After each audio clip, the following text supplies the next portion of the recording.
Hello, you're watching Rappler. My name is Cupin. I'm at the Batasang Pambansa in Quezon City, where an hour or so ago, President Ferdinand Marcos Jr. delivered his 5th State of the Nation address.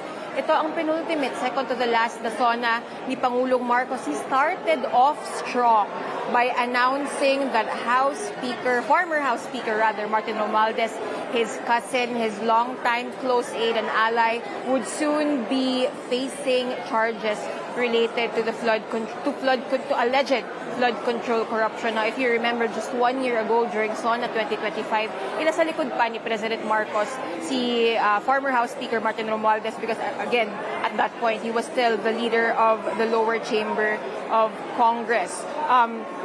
This has been something that has hounded Marcos perhaps since the Sona 2025. We'll speak more about that later. And he also ended on a very strong note for what is arguably his most populist Sona to date, all 1 hour and 30 minutes or so of it, by making a very nationalistic call for unity against what he called but did not specify to be a common threat. Now, context ulit nitong Sona natin on July 27, high expectations, arguably a lot of pressure for President Marcos.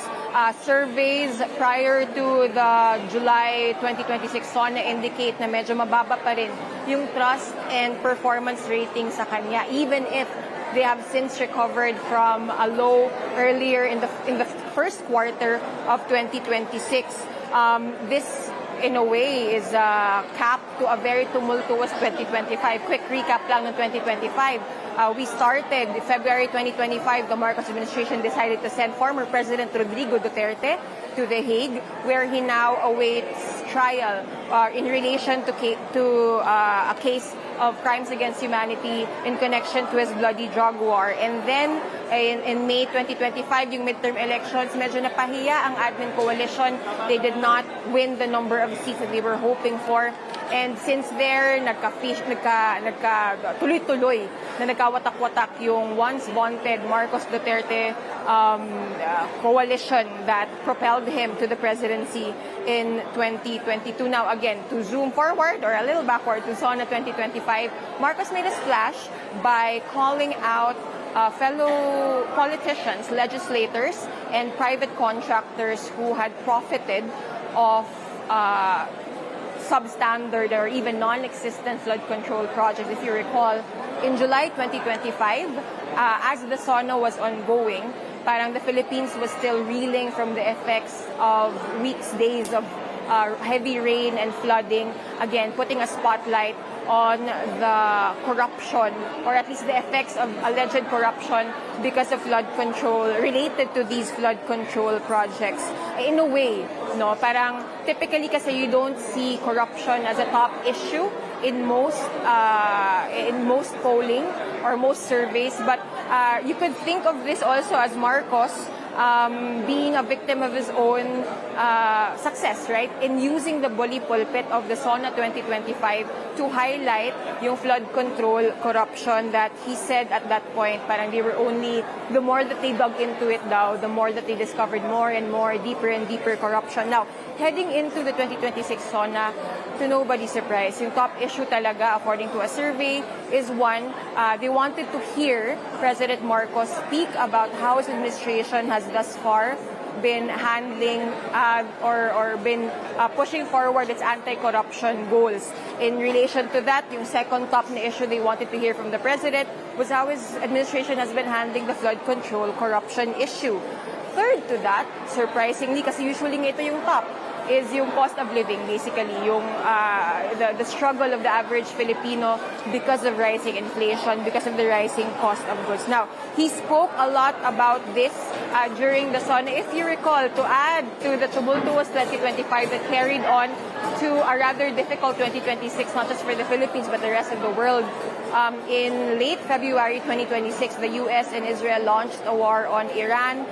That cause a domino effect, leading to practical closure of the Strait of Hormuz, which is critical for countries like the Philippines because we source almost all of our energy from the Middle East. As a result, the Philippines was among the first in the region to declare a state of an energy emergency, which Marcos addressed during his Sona earlier. He spoke a lot about the aid programs started earlier this year that continue all throughout today.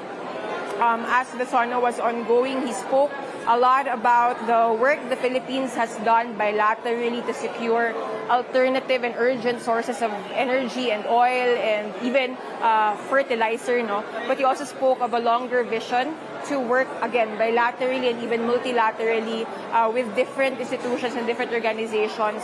One, to make sure that the Philippines finds new sources urgently, and siguro in the more long term, become more resilient and more independent in terms of its energy needs in the future.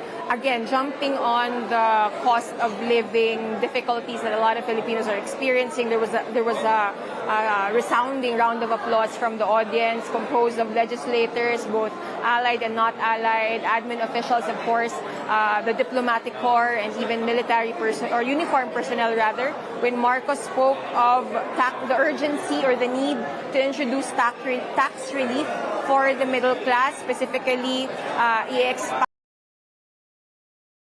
maaaring maging exempt from income tax. He also spoke of easing the tax burden for small to medium businesses, expanding amnesties for unsettled taxes related to income, estate, donor, and value-added taxes.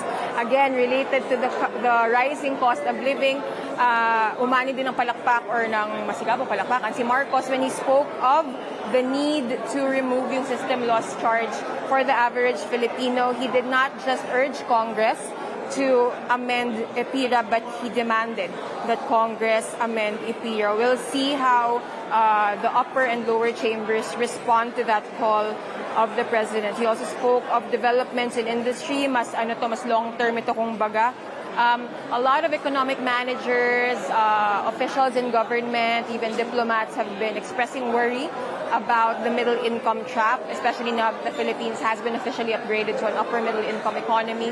So a lot of that relies on expanding and ensuring yung sustainability ng actual homegrown local industry in the Philippines. So to which Marcos mentioned the Luzon Economic Corridor, that's a 3-year-old joint endeavor by the Philippines, Japan, and the United States initially, but now it has expanded to other like-minded countries.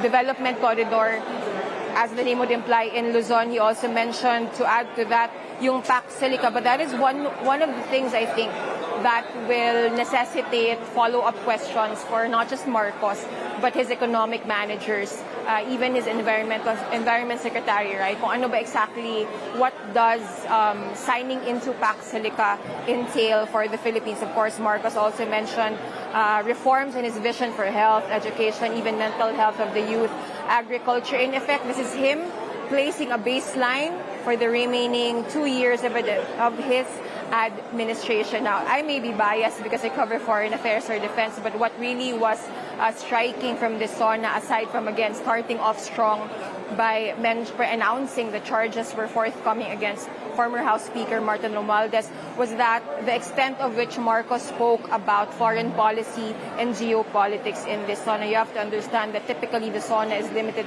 or is hyper-focused on domestic concerns. Now, towards the end, actually pinakadulo na part ng Sona, after speaking of the dignity of the Filipino, let me quote him directly. Sabi ni President Marcos, our unity and collective consciousness are challenged now greater than ever before. A common threat lies before us, directed against our dignity and self-respect as a people. He did not mention who that common threat was, but we'll contextualize that later. He then said, let me remind our friends and our detractors, Filipinos are a noble, kind, gracious, and great race. We are not greedy, we are not racists, we are not liars. Now, to nobody's surprise, and understandably, Marcos did not say who that common threat was, but siguro read between the lines and understand the context. of which he is saying this. Now, last week, as the Philippines was hosting foreign ministers, including the US, China, Russia, India, Australia, and Japan's foreign ministers and ASEAN foreign ministers here in Manila, noong Monday, July 20, nagkaroon ng confrontation for the first time in 2 years between the China Coast Guard and Filipino soldiers in BRP Sierra Madre dahil pumasok ang CCG. Bumaba yung tropa at nagkaroon ng confrontation leading to the injury of 2 soldiers whom Marcos visited in Palawan recently as well. And then days after that, again, yung binanggit ko kanina, ginamitan ng water cannon ng China Coast Guard yung Philippine Coast Guard at BIFAR sa Baho de Masinloc dahil andun sila dahil nagdadala sila ng fuel subsidy para sa mga mangingisda ng Pilipinas. Now, and then last week as well, Marcos did in fact summon Chinese ambassador to the Philippines, Jing Quan, over the Ayungin incident. And then the week before that, there was outrage in the Philippines over state-run China Daily's racist video criticizing the arbitral award, but in the process, labeling Filipino or depicting Filipinos as monkeys na puppets lang daw ng powers like China and US and Japan. Now, these are issues or bilateral issues between China and the Philippines that the Philippines has protested primarily through the DFA, but because again, nasamo na nga ni President Marcos si Ambassador Jing Quan, also through the President. It's interesting to note na President Marcos has been talking about the need to reset bilateral ties with Beijing. Of course, there are nearby neighbor to the north, a major trading partner. But again, all these tensions, not just in the maritime space, no, but even diplomatically and politically, have made it understandably harder, one, to actually establish that reset, and two, to convince the Filipino nation perhaps, or at least make it more palatable to sectors in Philippine society to again establish better ties with Beijing. Again, this is the most extensive I've about foreign policy and geopolitics in Sona now. Yung notable din dito, binanggit niya ang 2016 Arbitral Award. Of course, yung 10th anniversary ng award was just on July 12. President Marcos attended the DFA's event commemorating that award. Marcos had earlier told the media in early July, before the anniversary, that he was in fact worried daw if the next administration in 2028 does a 180 and change its maritime and foreign affairs policy. Of course, as chairperson of the Association of Southeast Asian Nations, Marcos highlighted ASEAN mechanisms and opportunities, as well as he also mentioned a call to end violent conflicts. To quote, he said, "True diplomacy builds violent conflict only destroys." So it's an address, Sona 2026 overall, but very much, I would argue, still addressed to a domestic audience, right? It's still the Filipino who is Marcos's intended audience in this 1 hour and a half address. Of course, after all, you hear calls to nationalism, meron din siyang pagpupugay sa AFP, sa PCG, at pati sa mga mangingisda na sabi nga niya, hindi lang sila frontliner sa maritime conflicts natin or sa pag-defend ng maritime claims and entitlements ng Philippines, but they embody and they put to life yung 2016 Arbitral Award ng Pilipinas.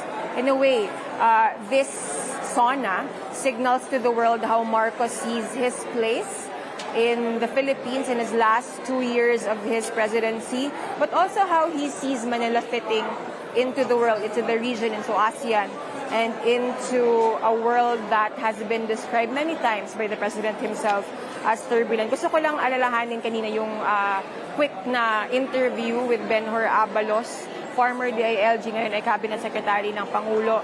When we asked him his role in the government, sabi niya, parang kung baga, he is the bridge to the grassroots, which also makes you wonder, bakit sa 4-year mark lang nagkaroon ng bridge si President Marcos to the grassroots? As they have pointed out, may disconnect, kumbaga, sa nagagawa ng Pangulo or sa gustong sabihin ng administration and the grassroots. So we will see how he actually carries through with this, because there is an acknowledgement na kulang yung communication, kulang yung pag-abot literal na pag-touch grass in ensuring that the last 3 years of the Marcos administration actually carries out its goals and vision. No? So again, speaking of a grand vision, 3 major themes perhaps. The Marcos vision on his anti-corruption drive, quite ironic coming from the son and namesake of a former dictator, to his goals for the Philippines development, again, after achieving that upper middle income status, what's next for the Philippines, right? If anything, after achieving that status, the pressure is higher for the Philippines to actually push forward industry, kasi otherwise we are trapped in that middle income trap nga. We lose our entitlements, we lose our benefits related to a lower income status, and that's a worry of economic managers for sure. And finally, yung maritime and foreign policy of the Marcos administration. So today, as the title would imply, or the title declares, Marcos hit all the right notes. But the question, perhaps, is if he will stay in tune. For more updates, analysis, and hot and maybe lukewarm takes on Sona 2026, you can download the Rappler app, go to the politics channel. You'll find me, other reporters, analysts, thought leaders from Rappler talking and exchanging our thoughts there. Until then, you have been watching Rappler. My name is Cupin. Thank you for watching.